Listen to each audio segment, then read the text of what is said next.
think that covers it all, but Patrick will mention anything that I failed to cover if he can think of anything. And so I'll turn it over to Patrick to introduce our guests for today.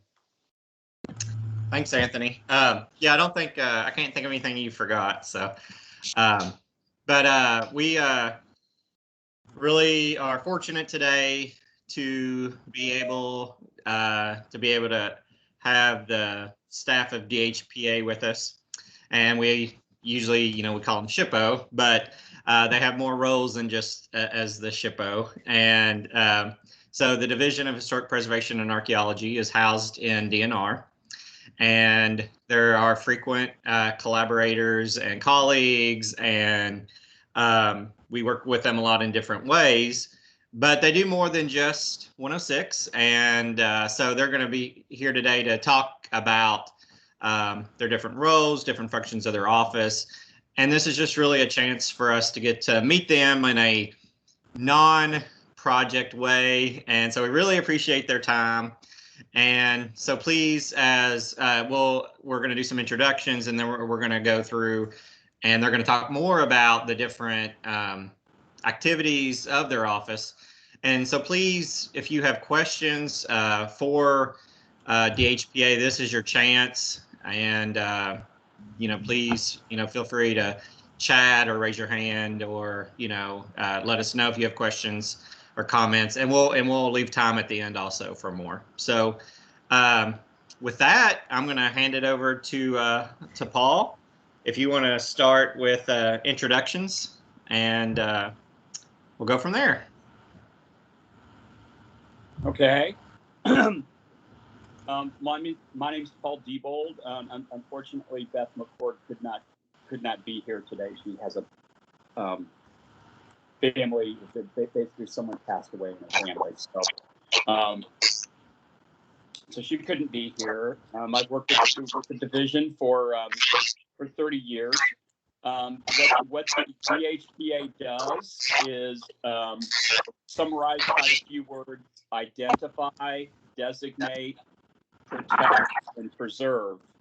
So, and all the different branches or wings of our office are all revolving around that. So we identify things that are eligible for the National Register, identify historic resources, and that's done both by our archaeologists and by our staff, the staff that I help manage in survey and registration. We designate places on the state or national register. Most of you then are familiar with the protection aspect through Section 106 and state regulations. And then we help preserve resources by offering incentives. Ashley, our staff architectural reviewer, is here. She looks at the tax credit projects. There are a variety of tax incentives, both for homeowners and income producing properties. She looks at that, and we have a grant program, Historic Preservation Fund monies, that we pass along as sub-grants once a year to assist properties that are on the National Register. So each of those things kind of touch around the National Register and go off in their different directions from there, both above ground and below ground. That's pretty much all I was going to say to introduce the division.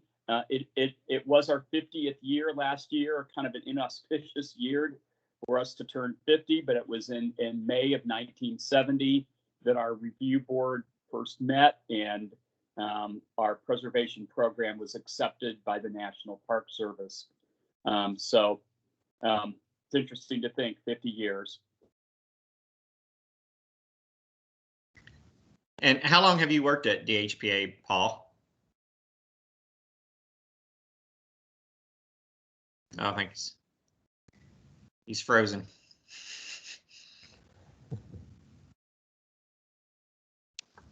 All right. Well, maybe Paul will come back to us. So we'll move on and we'll go through, let the other DHPA staff introduce themselves. If you could tell us a little about yourself, how long you've been at DHPA, how you got to DHPA, any other interesting things you want to share. So we'll start off with, we'll go to Chad, if you want to take over, Chad. Hi, I'm Chad Slider. I'm Assistant Director for Environmental Review with the Division of Historic Preservation and Archaeology. I've worked here for a little over 14 years now. I started as an intern working on the Jewish Heritage Initiative. And by 2007, I was hired full-time as a structures reviewer and then promoted to my current position of Assistant Director for the Environmental Review section in 2013. A little bit about my background. I have a Bachelor's of Business Administration from Western Michigan University and a Master's of Science in Historic Preservation from Ball State. My wife and I are originally from Michigan. Let's see, my favorite historic site, I guess I'll go with the State House, just next door to me here downtown. I appreciate a lot of different historical styles, but probably my favorite would be the arts and crafts or craftsman style, although I do have a sweet spot for Greek Revival, particularly the Greek Revival farmhouses and farmsteads around the state. And let's see, what's the other thing I'm supposed to mention? Oh, where I want to go when the pandemic is over. I'd like to go to Walt Disney World. There you go. Did I keep that under 2 minutes? This was not rehearsed at all, everybody. No. Yeah, that was great.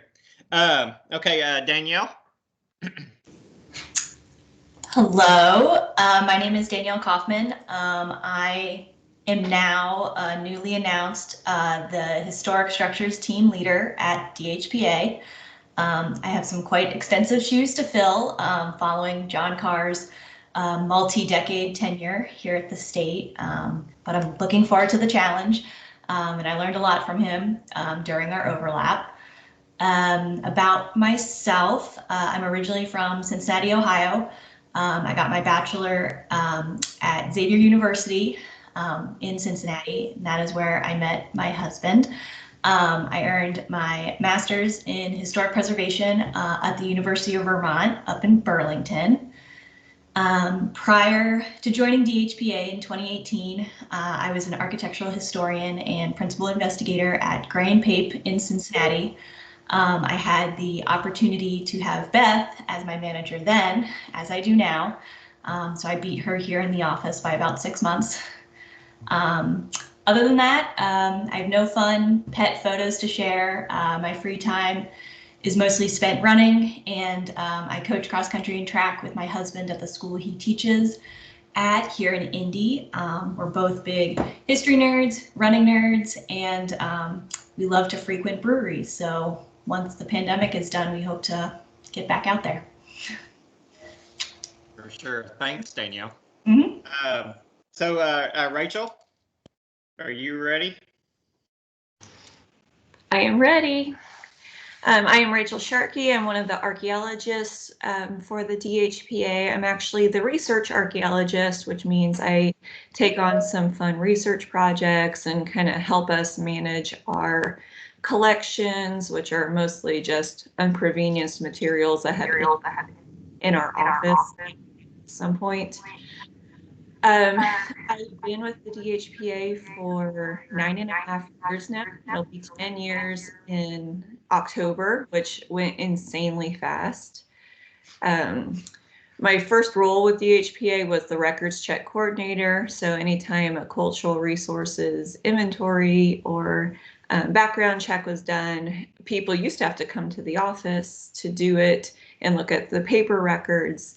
Then we digitized everything and kind of put me out of a job. So I started project reviews.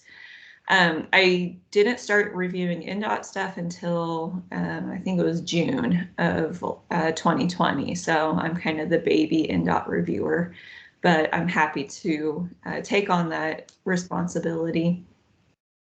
I'm actually from Indianapolis. I grew up on the south side of Indianapolis, and then I went to University of Indianapolis, which is also on the south side, and now I work downtown. So I really haven't in my life, but it's all worked out for me, and I'm perfectly happy with that. My undergraduate degree was in archaeology and anthropology, and I stayed at UND and did my master's degree, which was actually in human biology with a focus on bioarchaeology. I actually still am associated with UND. I teach there adjunctly in the evenings, so I'm DHPA by the day and UND adjunct faculty in the evenings. So I kind of get to stretch both sides of my brain that way. I really enjoy it. I can't think of what else I'm supposed to say, but that's me in a nutshell. Yeah, well, thank you. Yeah, well, we're glad you're working with INDOT on some INDOT projects. And I want to also back up and say congratulations, Danielle, and we're glad that you've assumed your position, and we look forward to many years working with each other. I want to check in with, see if Paul's made it back on. Paul? I'm back. Oh, okay. I'm back. I get something. I don't know if that was my network or what, but I'm back, and I see you went ahead, so I'm glad you did. Yeah. Do you want to? So we went through some introductions, and you introduced the agency real quick. But do you want to say anything more about yourself or your path to DHPA or any interest or anything like that? Yeah. How you got here? my murky past. That you're allowed to share. That's not classified or anything. Yeah. Yeah. So don't incriminate yourself. Yeah, much like Rachel, I'm a product of Indianapolis, Indiana. I'm currently living about 4 miles from the house I grew up in, which by the way would be classified as a mid-century modern house. And it was architect designed, which I thought was pretty neat when I was a kid, and probably had something to do with spurring some interest. I attended Heron School of Art, got a degree in art history, and attended then Ball State and got my Master of Science in Historic Preservation from Ball State, and happened to land an internship at a place called DHPA right about when a long-term National Register staff person surprised everybody by moving out of state. And so I was at the right place at the right time to be able to stay, here in Indianapolis, which was my career goal, to try to do some preservation here in Indiana and help my home state. So I also have become involved with the Irvington Historical Society. I've authored a couple books about Indianapolis architecture, one about Meridian Kessler, one about Irvington, and actually a second edition with a lot more information is out now about the Irvington regarding it's called Greater Irvington 2 is out. So I thought this was interesting because Anthony mentioned something about pets, and I do have my cat. This is my cat. He's pretty mellow right now. His name was Gus. But anyway, we are fond of cats. We haven't had one in a while. But my daughter lives nearby. They have a golden doodle and a kitty, and so we're very fond of visiting with them. I guess that's about it for me. All right, thanks, Paul. I'm glad you shared your cat. Yeah, he's pretty mellow. Yeah, they don't scratch much like that. Jeannie? All right, my name is Jeannie Regan-Dinius, and February 19th, I will be here 20 years, which is just insane. I was born in Detroit and moved down to Indianapolis in junior high, moved to the southwest side of Indianapolis, did my undergraduate at Ball State in public history in the history department there. with a minor in anthropology and some other things. Did graduate work at IUPUI and in the public history program, and then got a job up in Huntington, Indiana, in northeastern Indiana at the Forks of the Wabash Historic Park. After 4 years, and found my husband and we moved back to Indianapolis, and DHPA had a position opening up related to cemeteries. And I love cemeteries. They're my favorite historic sites. And so it was a perfect match for me. And then I've just kind of grown in my position here of different things dealing with the Underground Railroad and the Jewish Heritage Initiative and outreach, and then SHARD, which I'll talk about later about what we do. My fun fact is that I can swear at you like a sailor in 6 different languages.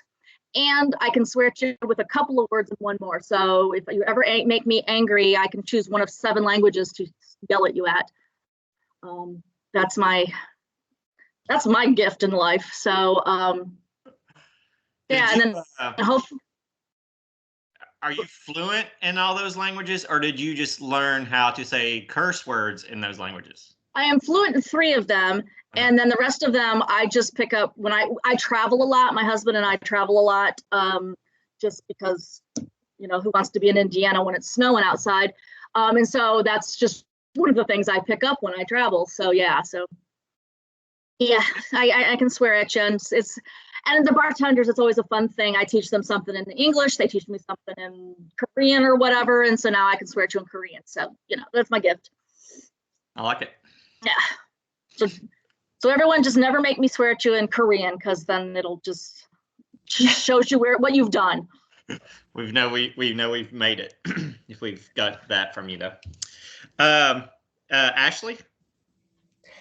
Hi, I'm Ashley Thomas. I have been at DHPA since 2009. I actually started working at the office 1 week after I finished my grad school, so I haven't really worked anywhere else in the preservation field.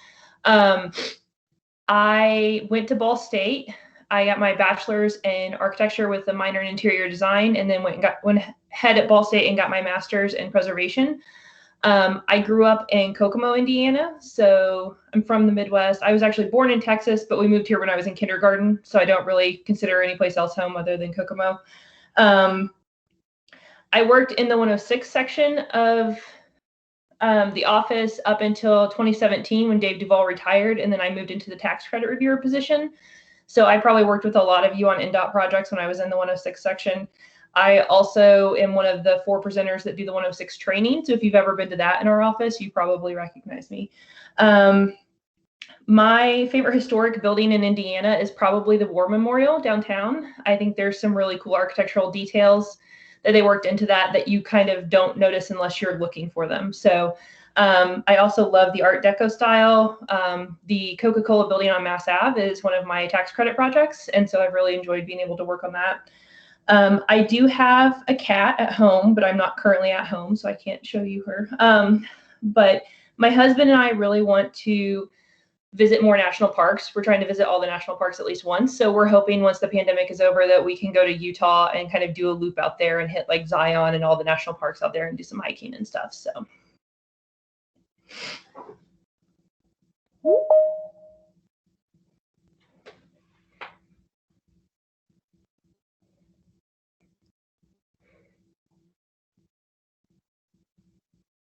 Awesome, Ashley. Well, I'm not sure. Patrick may be frozen here, so I will take the lead for a second. Let's see, who else? Oh, Wade, you want to introduce yourself? Sure. I'm just going to turn my camera on briefly. It really eats up my battery. So I'm Wade Tharp. I'm an archaeologist with the DHPA. I started with the division in 2010. My BA is from IUPUI in anthropology, classical studies minor.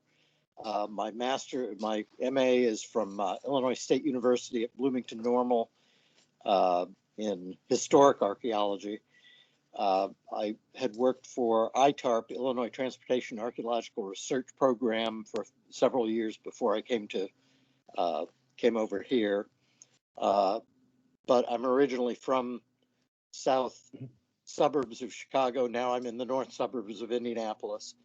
So I've been with the division since April 2010, primarily from the beginning with together with our former state archaeologist, Rick Jones. I had been tasked with INDOT reviews primarily, but I also did FERC and HUD and all sorts of other federal agency and, you know, all manner of state projects. I've reviewed things in all of the counties now. I've kept track over the years. So that I've been doing in May and June of this year. I began being tasked with our Division of Reclamation's coal mine related reviews, Title V and Title IV. So that's been kind of I've been ramping up for that, and that's been a challenge. I'm still doing kind of a lot of legacy INDOT and federal highways projects.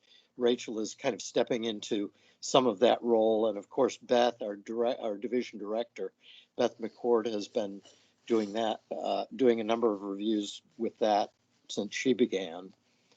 I think my favorite in Indiana, my favorite archaeological site is probably Mountain State Park. I really, really love that area and everything once you get back into the mountains area. So I have a Hungarian Vizsla dog, and I'm a musician and songwriter. So that's about it. Between the dog and the dog, that's all I have time for outside of work. And the one thing I'm looking forward to after the pandemic is over is just kind of getting back into the office more, which is odd, but I find after long vacations or anything, being away from the office, when I can get back into the office behind the desk, it's like a calm spot in the eye of the storm. So. Well, thanks, Wade. Am I unfrozen? Thank you. Yes. Okay. Real quick before we move on, Anthony, but I just want to say, Wade, you have some questions in the chat you might want to answer as we move on here that are directed at you. Okay, I will look at those. I'm going to turn my camera off for the rest of the thing, but I will check those. Thanks. Okay. Oh, sorry. I'll hand it back to you, Anthony. Yeah, I want to hear the answer to that question Mary asked about what apparently there was a cat that was following you around, Wade, on a field visit, and you went back later and adopted it. Oh, that yes, that was Putnam County. It's an old covered bridge, and I have Dr. Linda Weintraub to thank for that. The cat kept kind of coming around, and she was an old scrawny female, not Dr. Weintraub, but the cat rather. I'm sorry. But this cat kept following me around, and I finally picked her up, and then the meeting adjourned and we all went home, and I felt guilty because Linda had said, well, Wade, you've got cats. Maybe you should take that home.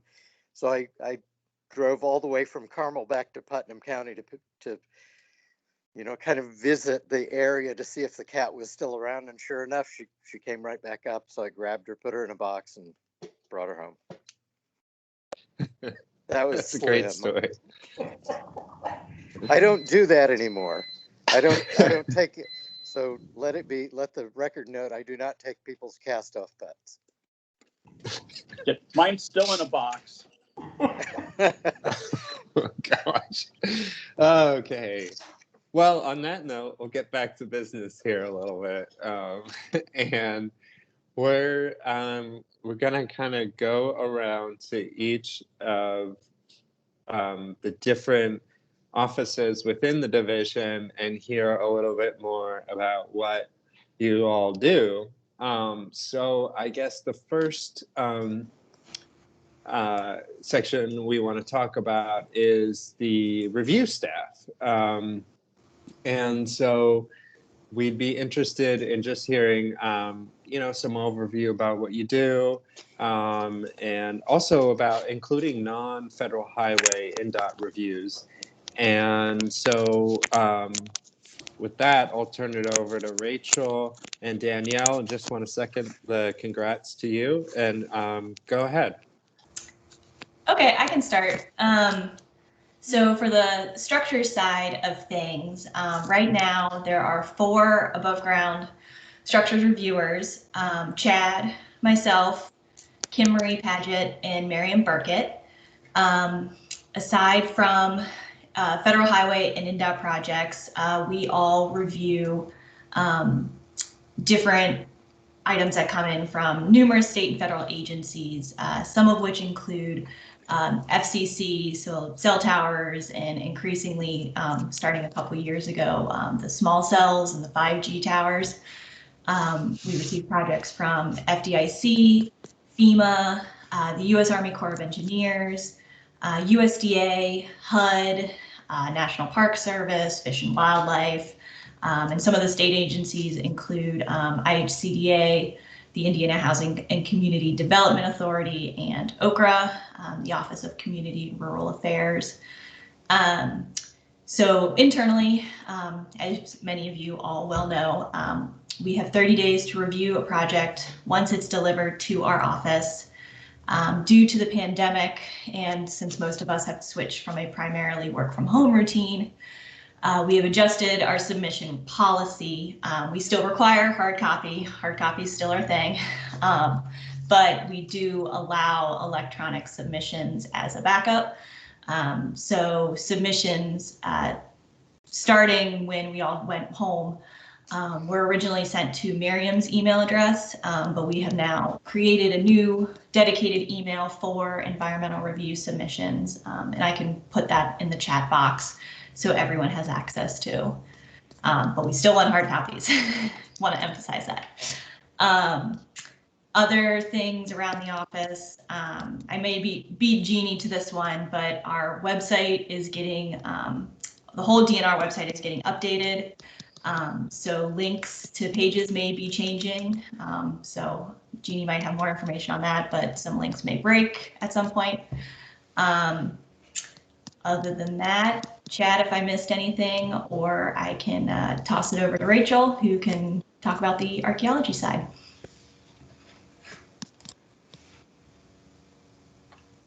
All right, I'll start in on archaeology if Chad doesn't have anything.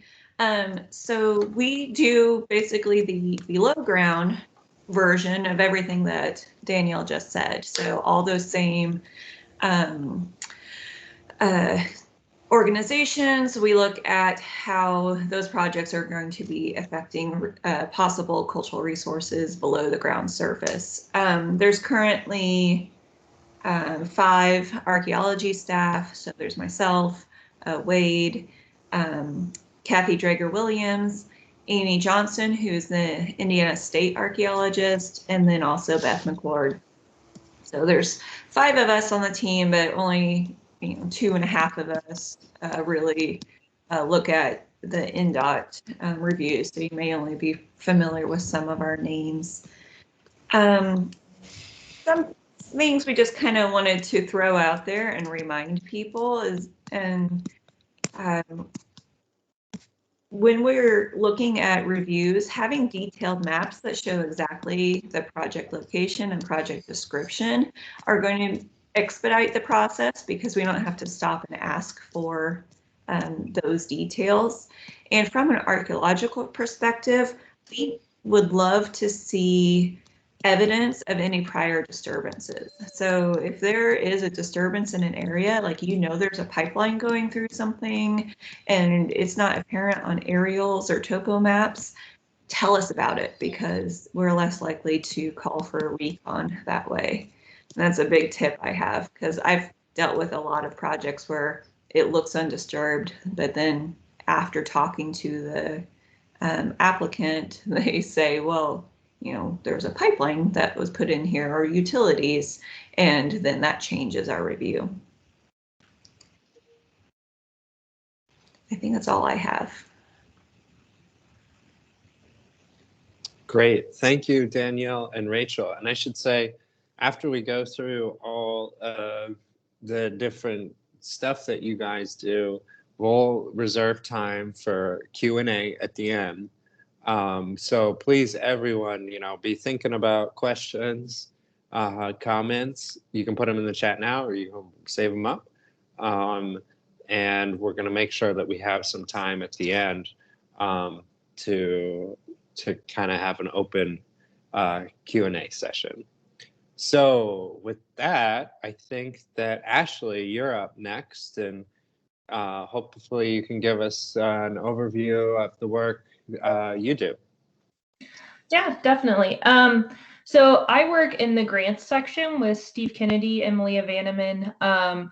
So they are responsible for HPF grants, which Paul briefly mentioned in the overall office introduction. I help with those in that I make sure any work being done through our grants is appropriate for the buildings. And then I also help monitor the covenants that are placed on properties as a result of receiving our grants.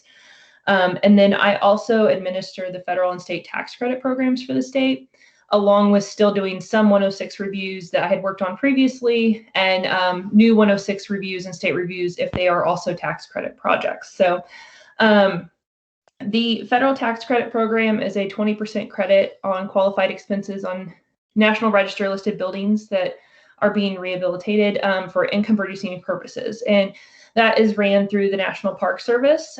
So as a SHPO, we just kind of help the applicants get their application in order, make sure that they're kind of on the right track, and then we send it forward to Park Service, and they're the ones who actually approve all the work. And then the state tax credit program is for the owner's primary residence. So if your house is listed on the state register and you're putting a new roof on it, you can apply for the state tax credit program to get a 20% credit on that work.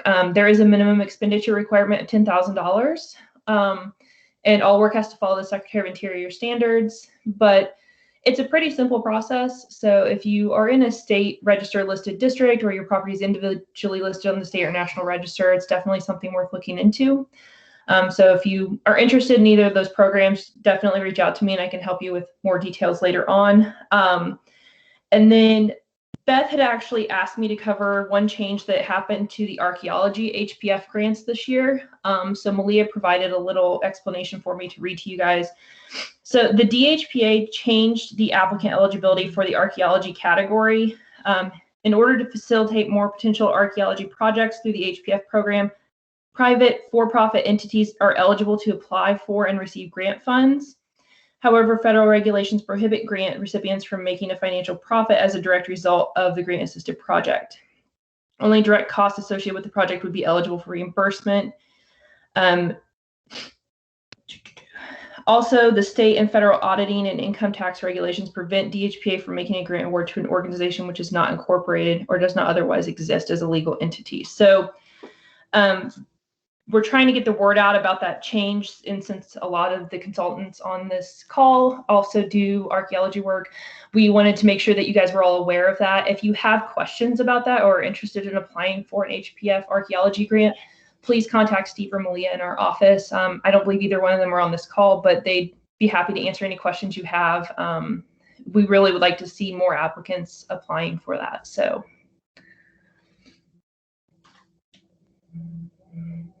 Cool, great. Thanks, Ashley. Mm-hmm. Okay, so I think next up we have Paul, and Paul is going to talk about some recent National Register listings. And while Paul is talking, I am going to do two things. I'm going to share a Word document with with the recent listings in the chat, so you guys have that for your reference. And I'm also going to share my screen with a few of the images of some of the properties that Paul is going to be talking about. So with that, I'll turn it over to you, Paul. Okay, thanks. And by the way, just so you don't think I'm completely inhumane, I did cry for about 2 weeks straight when that cat passed away.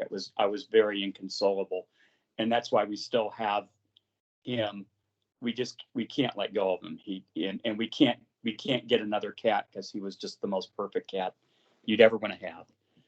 So with that note, if you can look at that document, I was going to highlight some recent listings that are a little bit, maybe a little bit more out of the usual. So in our section, we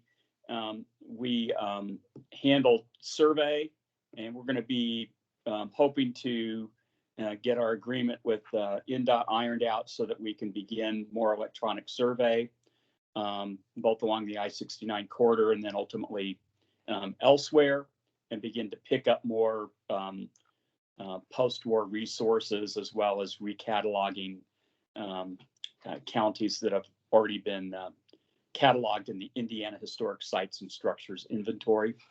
But we also handle National Register, and that means basically everything with National Register, from doing the notification letters, paying the newspaper ads, the legal notices when they go in newspapers, to reviewing the nominations and trying to make sure they're up to snuff as far as the National Park Service would be concerned. And things that we're seeing more frequently now are more like the one in Elkhart County that's on the document here, the Pletcher House, which you can see the period of significance of that house is 1968 to 1974. So 1974, when I was 14 years old, which is a little mind-boggling for me, but that's the way time works, and that's the way history works. We keep moving on. So this is the kind of property we're expecting to see more of on sometimes on an individual basis, sometimes in a district setting. In this particular case, and it was an individual nomination that came in. And so this is an architect-designed contemporary style house done by a pretty well-known Michigan contemporary architect. Yeah, there it is. So it's kind of a courtyard. You can get a little sense of the courtyard from that angle. Off to the right of that image, there's a recess behind that garage that forms a courtyard. So again, this is a property someone might drive past if they're used to looking at more 19th century, early 20th century houses, and just sort of write it off immediately. But in this case, this one we felt was eligible. It had really fairly good integrity. It was architect designed, so it had some nice pedigree, if you will. And I think we're going to be seeing more nominations for houses like this individually, and then occasionally we're going to be getting nominations for entire neighborhoods. So let's move on then. Looking up here, there is one more contemporary house that's really kind of neat.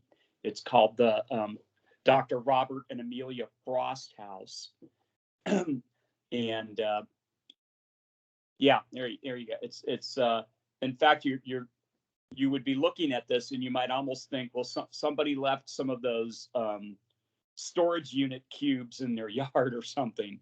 It is a modular house, and it's a very interesting story. It's a modular contemporary house built in the 1960s, and it includes the garage area to the right, and you can see very, very colored and sort of, if you know your art history, Mondrian kind of colors, Mondrian kind of style of picking out the different architectural sections of that building.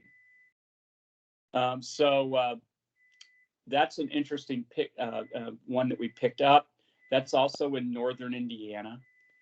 1964 is when that one was built. And then I'm gonna close out here with a let's see, let's move down here. Yes, it's the very last one. And it's the Airman Building in Terre Haute, Indiana. Thank you. So most of you would look at this building and you would think, oh, this is pretty straightforward. I know what's going on here. It's a 19th century commercial building, and it's it's 3 stories. It's in downtown Terre Haute. There's a mural painted on the side of it. This looks like a pretty much like your standard. Well, I'm probably going to say this is eligible under criterion C for architecture. But the interesting twist here, there are several. First of all, it's actually a factory building.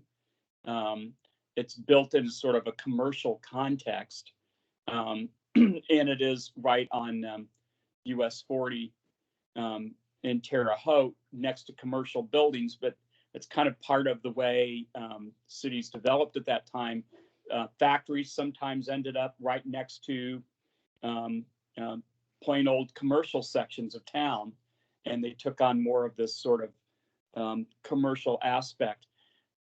So there's an interesting ethnic twist to this building.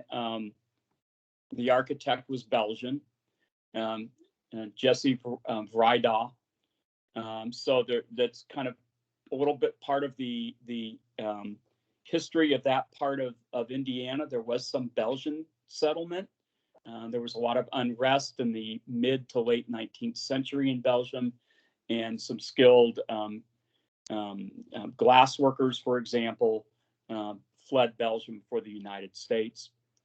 The other aspect to this is there's a women's history aspect to this building. So the Airman Company made work garments, and so on their assembly floor, they had just row upon row of sewing machines, and they typically would hire women. And the other interesting aspect to this property is that there's a labor history aspect. So in 1913, there was a significant strike, and kind of shockingly to us, the women were picketing the building on the sidewalk right in front of the building. One of the owners of the factory leaned out the door, pointed a revolver at someone, and killed them. So a very shocking incident that happened right there on the sidewalk.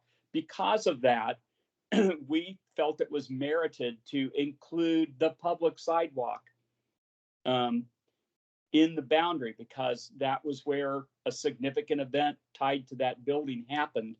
The demonstrations, the picketing, and the murder, which, by the way, if I remember right, believe it or not, the person who did the shooting, I think, was acquitted, but left the state in shame.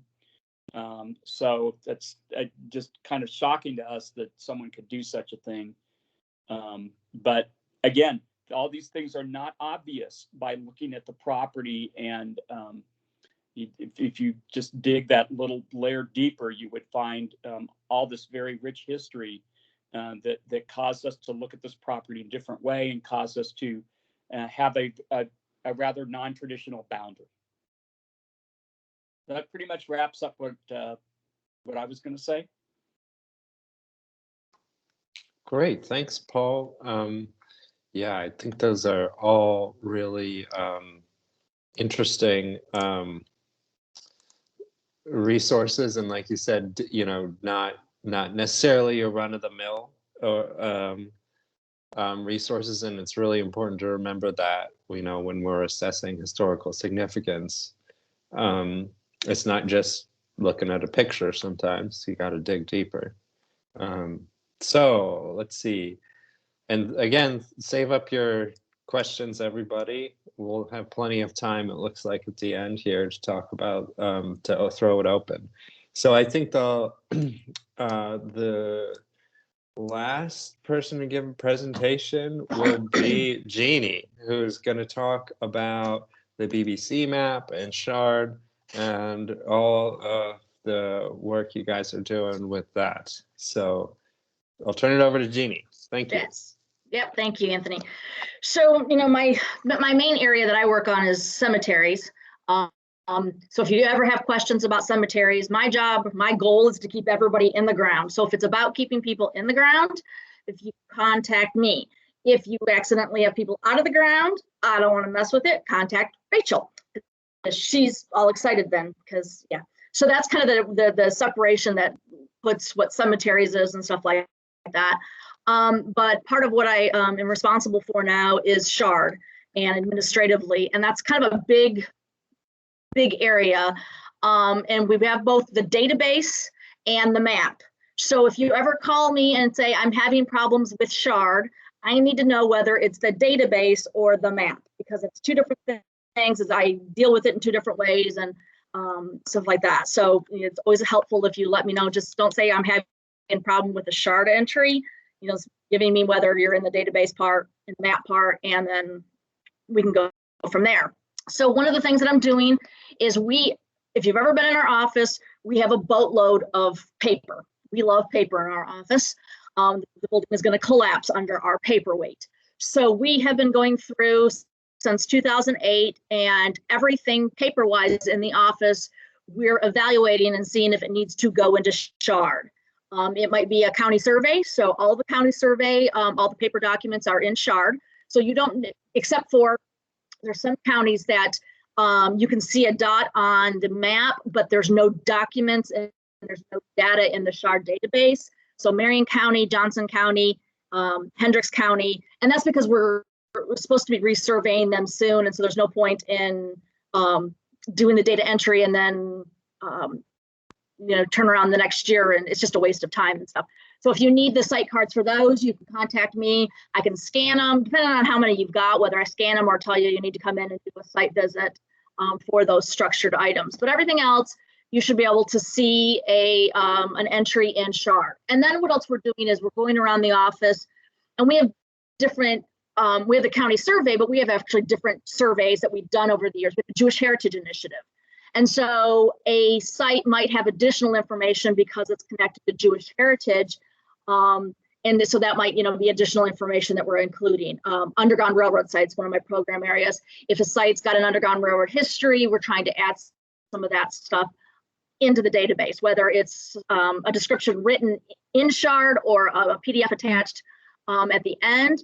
But it's one of the things that we're doing. So I'm going into the to the archaeologist area, and we find journals or dissertations or thesis that have a topic that's related to one of the sites. We'll attach it.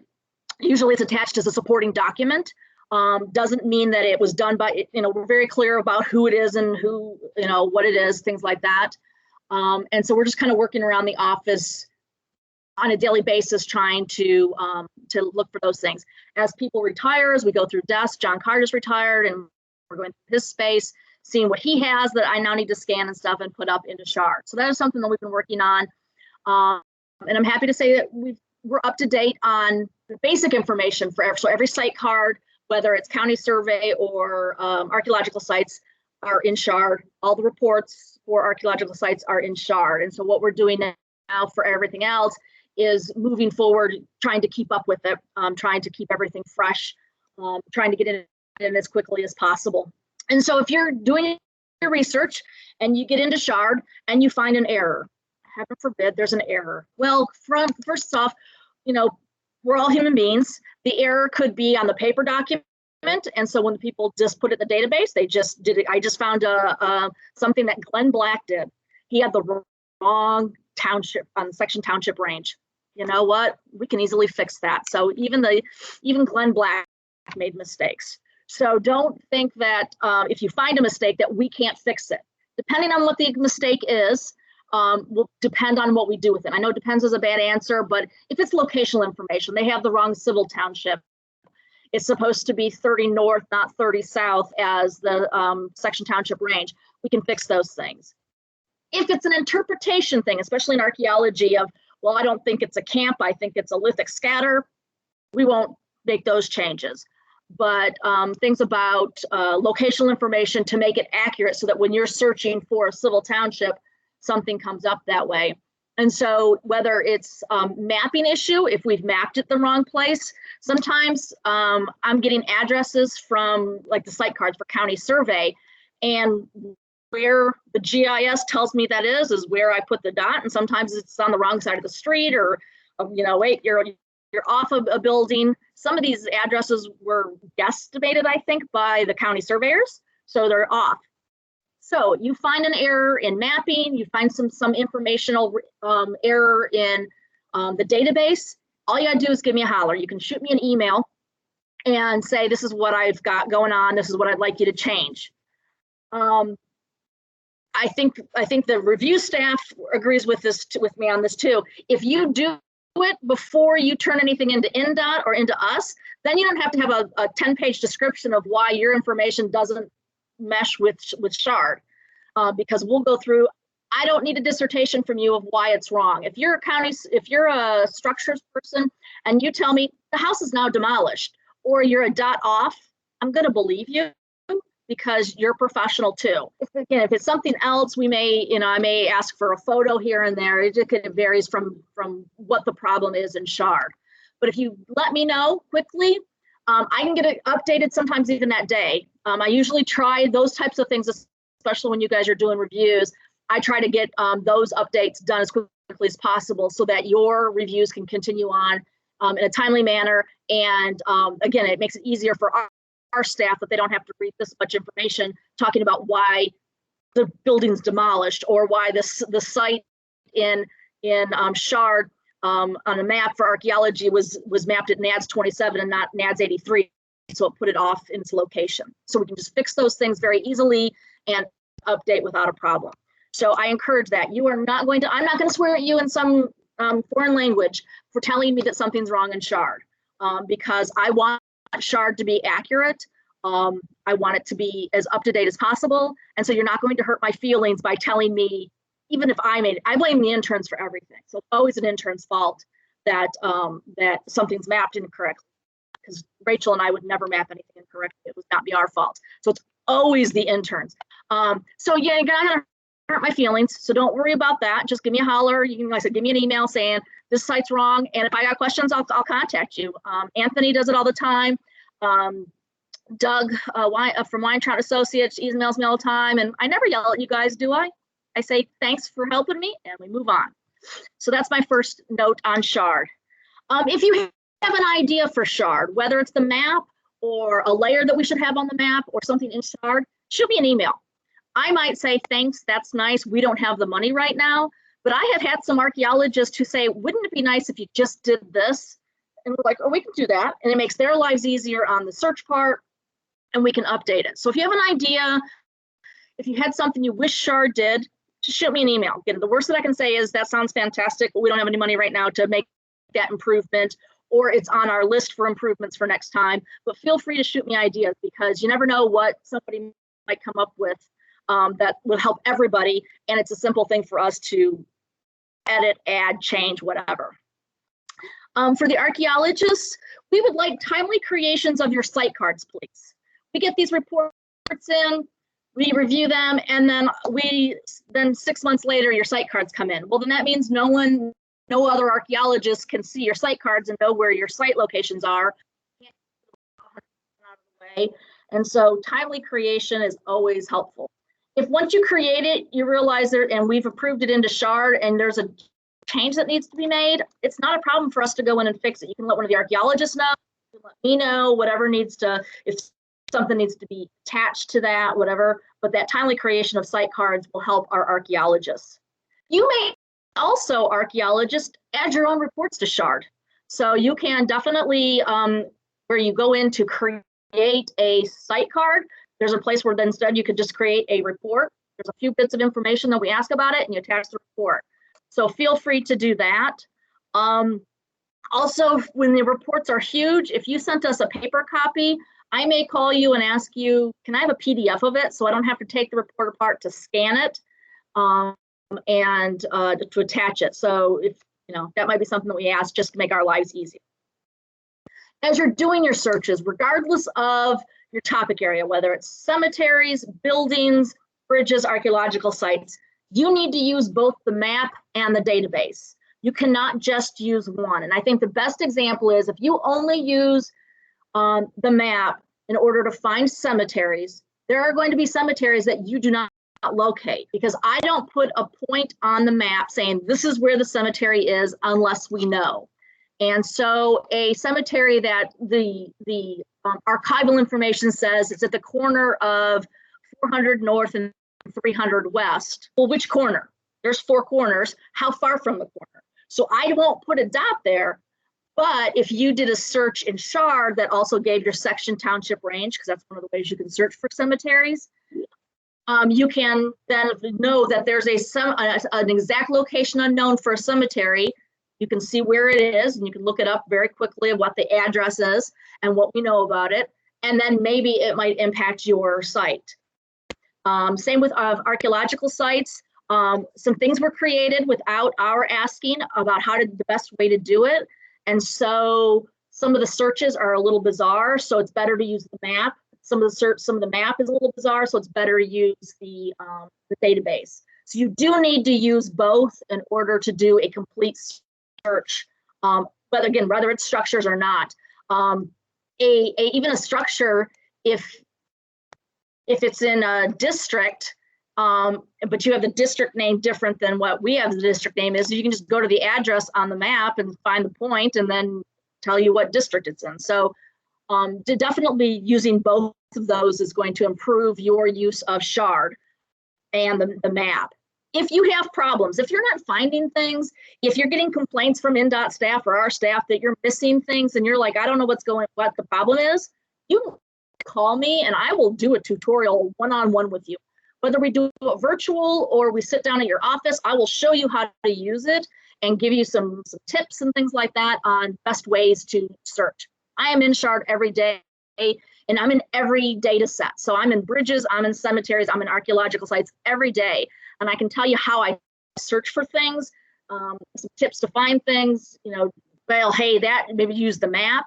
But don't hesitate, even if you've been in this field longer than I have, I will not make fun of you for asking for help. I will thank you because it's going to make your life easier. It's going to make my coworkers' lives easier, and then they won't complain so much. So please make sure that if you're not getting information and you know there's structures or you know there's resources there and it's just not coming up, a simple phone call to me and we can walk through it pretty quickly, fairly easily. Some of the future things that we're planning on, we have 13 counties to finish mapping with archaeological sites. That's a step that Rachel and I are working on, of making sure things are accurate, making sure we have everything, and then it's just a continual maintenance on the rest of the counties as new sites are put into the database. So if you've got 20 new sites, we're working on a process so that very quickly those 20 sites go on the map also. We're getting some reports that we have to go back through. The people who did the original data entry were not archaeologists. And so they were told to do, type exactly as it is. And so we're doing some cleaning up because it was a typo in the report. And then that typo got put into the database because these ladies didn't have the knowledge to know to do those fixes. Nothing personal against them. So we're going to be working on some reports that way. We're looking at reports that have sites mentioned, but no site cards. The archaeologists never turned in the site cards. And so we're working on going through reports, finding the site information, and at least creating a partial site card. It might not be everything, but at least it'll be enough for you to know that there's a site there, and here's the report to go with it so that you can figure out more information. And we're talking about different layers, new layers to create both in structures and in archaeology. Ashley was talking about covenants. We've been talking about creating a covenant map, a layer so that you can see what buildings have covenants on them, because that might make a difference in what you decide is an effect on the building and stuff like that. So there's constantly layers like that we're thinking of. So if you've got an idea for a layer and you're like, wouldn't it be nice if there were a layer of this? let me know. Again, I might say that's great, but that ain't going to happen anytime soon. Or it might be, you know, that's a good idea and we should put that on our list and maybe work on that for next year. So archaeologists, your site numbers, when you create a site number, the first letter is capital, the second letter is small case. Then there's a dash, well, if it has 2 letters. If it doesn't have 2 letters, it's just 1 letter, it's a capital A. So Adams County, capital A dash. Allen County, capital A, lowercase l dash. And then there should be 4 numbers. I know the archaeologist will give you, say that your site number is 250. I need a 0 in front of the 250. So it's 0250 because Shard requires a 4-digit number. And if you don't put it in, I have to go and open up your site form, put the 0 in so that I can put it in Shard so that it can be found and I can map it. So if you'll just please make those little changes, that would be great. Now, real quick, I got a couple of things. Preserving Historic Places, our statewide conference is, you know, we didn't have it last year. We've been doing online virtual sessions. So please, I encourage you, our next one is coming up in February. I can't remember the exact date. I'll send out an email. It is going to be on the techniques that Dr. Brooke Drew from Indiana State University used to identify unmarked graves at the Bethel Cemetery here in Indianapolis. It was a cemetery that was moved. There were 196 stones, 540 graves. And she was able to identify certain individuals through a variety of techniques. So she's going to talk about what she used to identify who some of the unmarked graves were. So that's going to be a really fun one. But we'll continue the sessions for the virtual sessions of the conference in through July. We're still kind of talking about whether there's going to be a live conference this year or not. It's very much up in the air. To keep up with our office, you can also, we have our Facebook page, which then you'll get daily. I try not to do more than 2 or 3 posts a day because it's not overwhelming, but you'll get some information about what's going on in the office and in preservation in general, and then just cool buildings and archaeological sites. We have an e-newsletter that goes out 3 times a year called Eavesdropping. And then the archaeology section of the office has a monthly newsletter of archaeology news. So you get on our website on our e-newsletters and get signed up for that. And then as Danielle said, our website is going through a change, and just poke my eyes out. This is statewide, so INDOT's going through this as well as the state library and everybody else in between. So if you can't find something that you think you should be able to find, the guidebook for archaeology disappeared off the page. We'll get it back up eventually. Things are just taking some time. Just give me a call and tell me what you're looking for. I have everything saved. You know, PDFs, I've got them saved. I can just easily send it to you. So if you're like, I'm looking for the cemetery development information, where is that? It used to be on this page. Yes, I know. Here's what you need. So don't hesitate to give me a holler, and I'm happy to send that to you. So that's all I have. And then no swearing in at all. Great job. No swearing. That's the #1 goal for the day. No swearing. So to get your #1 goal is to get me to swear or to get me not to swear? Not to swear. Not to swear. Okay. At least not in English, you know. Okay. Yeah, in the chat while you were speaking, Jeannie, we had some people comment that, yes, you're very on top of addressing shard errors very quickly, and I can attest to that, and I can also attest to that's what we really prefer. We really prefer it if consultants fix that before they turn in the HPR, Historic Property Report, to us, so we don't have to be reading about how shard isn't correct and yada, yada, yada. We want things to agree, then it becomes a non-issue, it's fixed for all time, done. So that's really important. Yeah, and let me also make a point that shard trumps the interim reports, because as things are, we find that there are errors on the site card. That'll even mean a number. If the county survey, if the middle number, which is the topo map, if they have it wrong on the site card or in the interim report, we're going to fix it. So that, you know, the last 5 digits, that's the site number, that's its number. But those 3 middle digits, we fix. If they said it's on Fort Wayne West, but it's actually on Fort Wayne East, we're going to change that number. So shard trumps the interim report. So please remember that. And then since I have people call me all the time and say, well, this says this in the interim report and it says this in shard. Now I know you're wanting to make sure we didn't make a typo, and I can fix those kinds of things, but that's why. So when we find an error, if in the interim report it says it's contributing, but actually the card said it was non-contributing, so when they typed it out, they just had an error, we're fixing those errors. We're also updating, hey, it's demolished now. And if we know about, or hey, it was restored in this date, we're not changing the rating, but we're putting a note in there saying, hey, in 2020, the house was restored. So just to keep you guys up to date on that. Cool. Thanks, Jeannie. And everybody. And yeah, so I think now if we have if DHPA, if you're all okay hanging out for a few more minutes, we'll open it up for some questions. So feel free to raise your hand or chat or turn on your camera and wave. And this is a good opportunity. The HPA is here.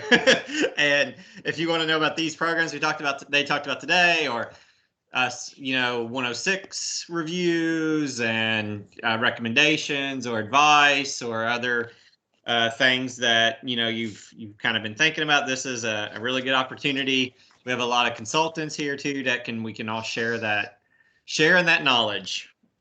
So please feel free to chime in here. Hey, Anthony, this is Wade. Can you hear me? Yes. Mm-hmm. Okay, I had done a quick presentation. I missed our meeting on Monday, the preparatory. Can I shoehorn in real quick? It's about a minute and a half. Sure. All this is, let's not call it a rant. Let's call it friendly advice. It just has to do with things that slow our review process. Rachel, any of our reviewers, Danielle, Beth, anybody can attest. A lot of it, when it's archaeology, it comes down to making sure all the maps are there, making sure the maps are intelligible, they're contrasting colors, make sure project descriptions line up with, in the archaeology report in terms of, what areas you looked at, the proposed project areas, make sure those make sense in the context of the other documents, maybe the historic property report or the initial 811 documentation or any of the initial project documentation. Make sure that we're talking about the same areas. Make sure we have section township range, some good quad maps. If you're, quad names, make sure you've got all the information in the report that we would possibly need. Before the report, before the field work, make sure, you're doing the records check before you're going out in the field. Sometimes we have these dates that show people didn't really go into the library until after they were out in the field and found something from an oral history from somebody that, there's some site over here. Also, I always advise people, read the guidebook once a year. It's 30 some pages. Just read it, right after New Year every year when you're hanging out with family. Read it, once a year and make sure that nothing has changed. Again, we kind of compiled edits and we released a new one within the last, year or so. So make sure you've got the current one. Also, if any methodologies out in the field, if you need to change them, make sure that we're in on that conversation. Make sure it's not a surprise to us. INDOT always wants you to coordinate through them. That's fine, but we're the regulators. We determine, we kind of have the final say often, or we like to think so. So make sure you're open with us and upfront about everything. I think that's it. Make sure the reports are good, and make sure if you're using the short reports, make sure that you're reading the short report, the document that tells what you're supposed to do, how it's supposed to be filled out. Make sure you understand that. And again, proofread. I always say proofread it. It's the old copy editor's treat. Read it aloud. Don't just read it to yourself in your head, because reading aloud catches a lot of mistakes that you otherwise might not have caught. So proofread, and we all the principal investigators that are signing off on these things, we all have master's degrees. We know what that's about. So that's about it. Other things along the way. If you have any questions about anything, call Rachel, call me, call Beth with specific questions, whether it's a Fed project through INDOT or some other agency. So that's all I've got. Thank you. Thanks, Wade. And I will say that we really appreciate your willingness to take phone calls and stuff. I will say that if there's a question about the review process, or of a project that's going through our review for Federal Highway or an INDOT project, we ask that you contact us first, and then we'll figure out how best and whether or not to involve the reviewers at DHPA. So, right. And if you have any questions, you can always ask us, and we can say, "Oh yeah, go ahead, contact Wade, contact Jeannie." But right, and also with expedited requests, I know that INDOT, it's everybody has their spot in the chain. So we're always open to potentially expediting reviews when we can. And this time of the year, it's a pretty much a done deal when somebody asks for an expedited review. It's usually very quick and very easy for us to get that in there. But INDOT also kind of wants to control their process and everything. So just talk to your INDOT contacts and make sure that's all in place as well. So make sure talk to us first about any of those process things and scheduling and review things, because we are seeing the big picture and juggling what goes on and how it goes and when things are coming in.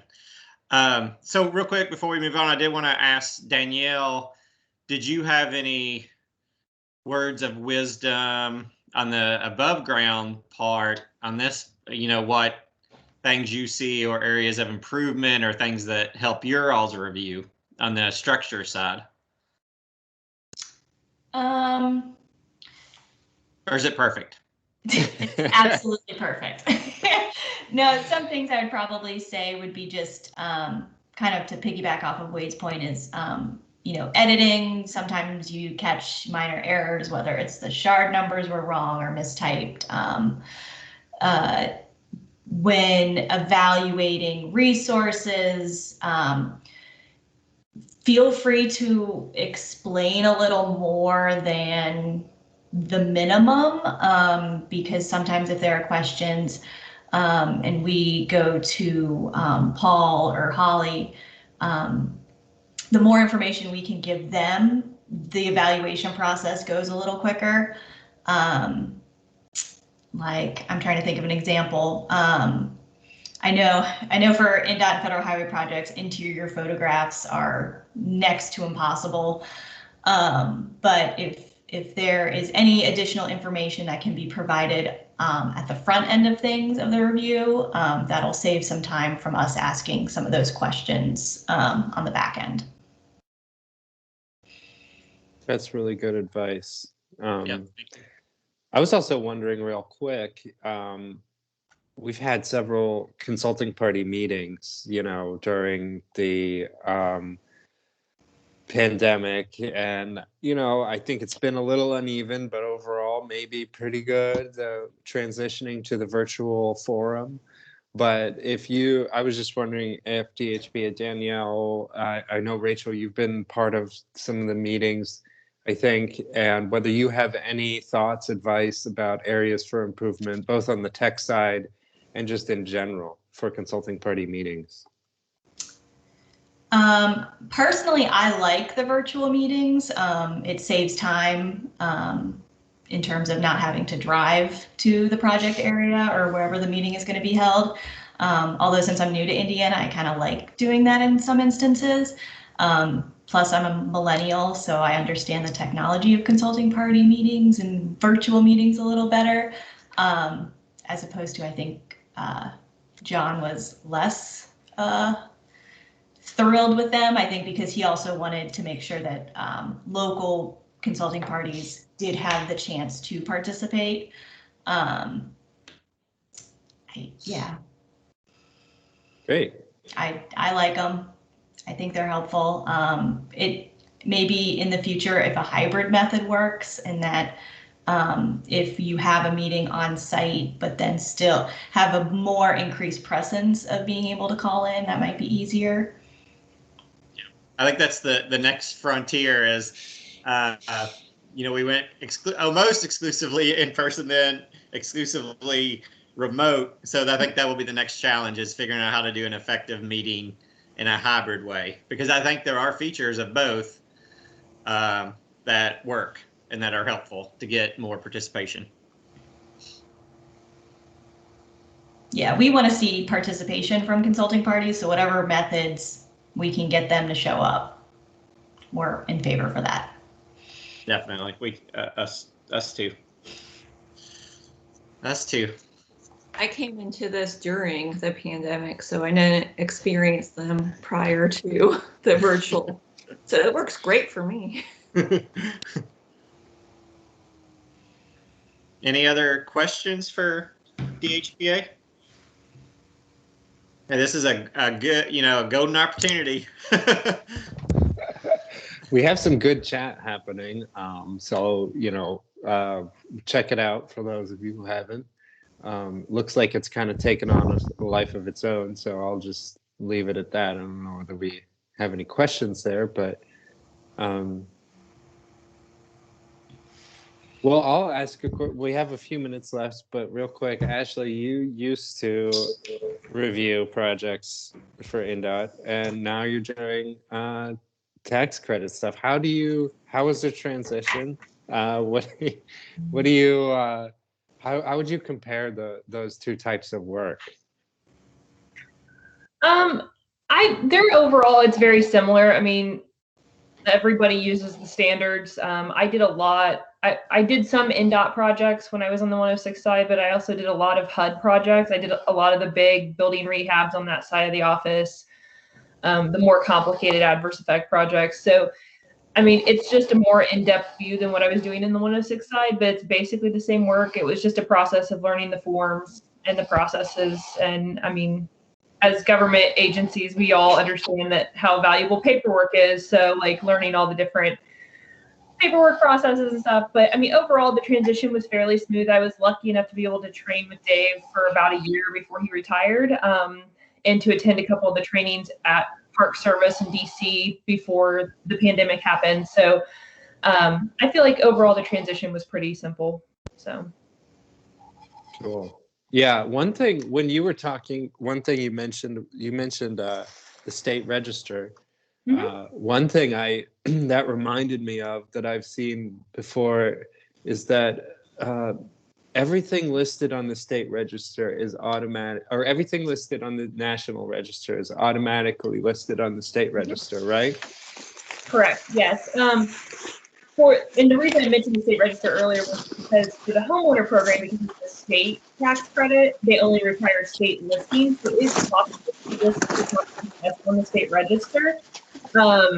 So a lot of times homeowners will do that when they're looking at using that tax credit program, because you don't have the state register listing process is much faster than having to do the national register listing process that goes to Park Service for final approval and all that. So, but everything listed on the national register is automatically listed on the state register as well. So. And what is the process to get listed on the state register only? If you're just doing the state register, what does that process look like? Paul might be the better person to answer that than me. Yeah. So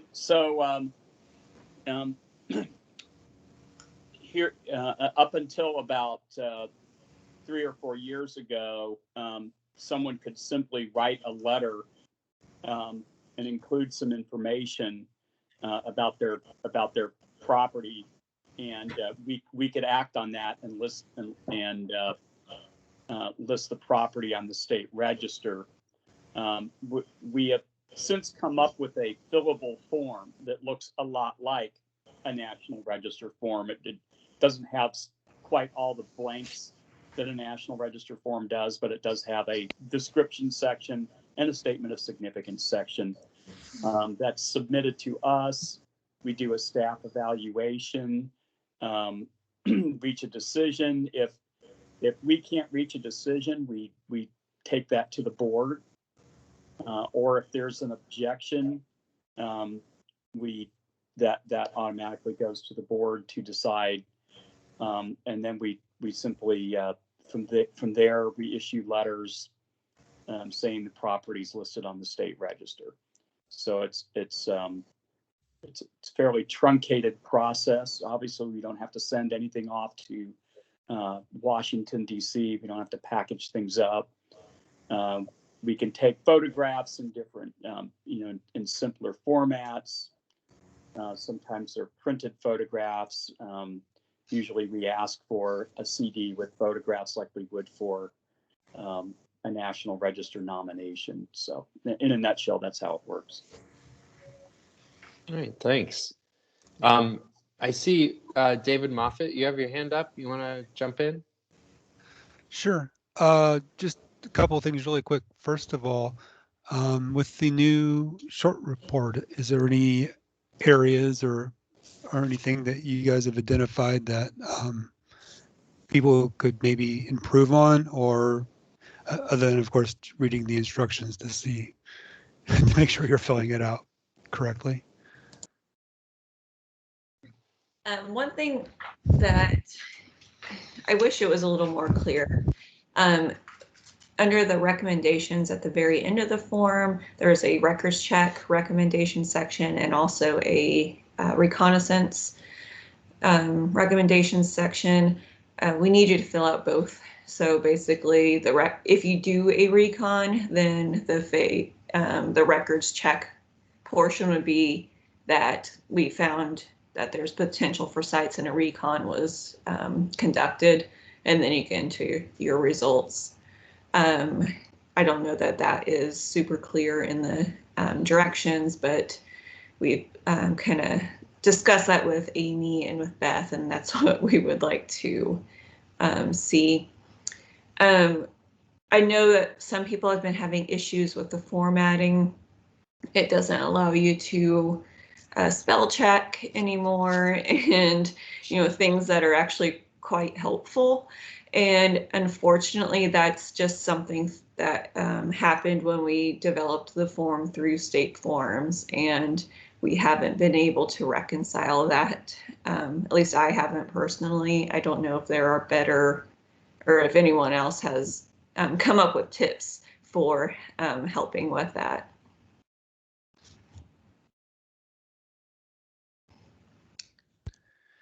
Thank you. Hey, I've got a quick question for Paul, actually. The Robert and Amelia Frost house that you showed us, do you happen to know if that's Robert Frost, who was a professor at Purdue? Well, let me look here.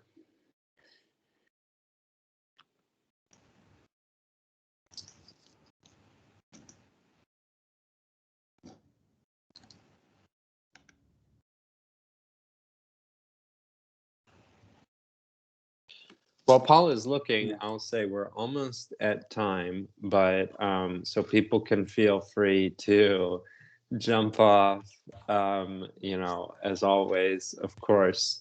And I'll just say we are working on hopefully another session next month, so stay tuned. But I think if, for those, if you have to go, please go, and that goes for DHPA too. But if you can stick around, we're happy to stick around for some overtime Q&A discussion. Anthony, this is Wade. Can I just interject one final thing? Ashley's comments raised something, kind of a thought in my process, but it seems like it would also be helpful for a lot of archaeologists to understand if their projects, if their reviews, if their reconnaissances are going to involve any state land or federal, potentially, coordinate with FERC, other agencies, Corps of Engineers, make sure that they're kind of aware of that. INDOT can help them through some of the processes. If they're going to need a permit because they're doing even phase 1A on state property, something like that. So that's always, again, helpful to know how the project may coordinate with other projects. That's all. Thank you. Thanks, Wade. Great. Yeah, so I did look a little further. I don't think it's the connection to anyone from Purdue. The house is in Michigan City, Indiana, and I'm pretty sure, as I recall, the write-up we had that I'm working off of is a little sketchy on this. But I think Dr. Robert Frost was a medical doctor. No, he was an archaeologist, and I knew he had quite a commute, so that's why I was wondering. Thanks for looking. Okay. And I just want to say too, we really appreciate your all's time, DHPA, and we appreciate your time on always all of our projects, of course, and with our projects in Shard and all aspects of coordination we do with your all's office. And we really appreciate the time you took today to do this. And we look forward to continuing our great working relationship. And everybody on the line, thank you also. And if you all have ideas for future brown bags, please let Anthony or I know. Yes, thank you, everyone. Thanks for joining. Yep. Thank you all. Thank you. Yeah. Bye. Bye. Bye.